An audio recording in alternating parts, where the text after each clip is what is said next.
Ndereti ya uhotekeku wa gutabania mogaruruku ma gigatiba ikoretwo igithii na mbere guku bururi-ini, gicunji kinene gia atongoria a kiuteti makionania kunyita mbaru riciria riri, no kuringana na kamiti ya ithurano na mihaka IEBC iria niyo iri na uigiririki wa gutabania mihang'o ino, yugite ati gutire na mutaratara wa kiwatho uria utariirio uria mihang'o ya kura ya mawoni ibatie gutabanio.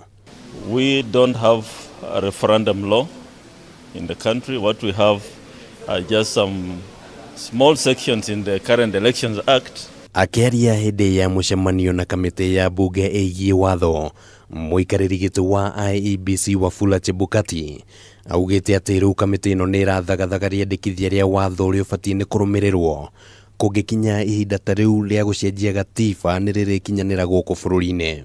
The Commission has come up with a referendum bill, which we are taking the JLAC committee through, and once they have gone through it, then it will be presented to Parliament so that it captures all the aspects of referendum. Mwena-ini wake muikariri gitu wa kamiti ya bunge igie watho William Cheptumo augite ati watho uyu uri na bata wa kugiririria ngui o ciothe iria cingiyumiria hindi ya mihang'o ya ugaruri wa gatiba, akiuga ati hari na bata wa kwaga guteng'era riria gutukire. We just want to have a law in place so that in the event of an referendum in the country, then we will have a legal framework in place to guide that process so that we don't have a vacuum in a situation where we need to have a law in place. Mendekithia ma gutabania mogaruruku ma gatiba mbere ya githurano kia mwaka wa 2022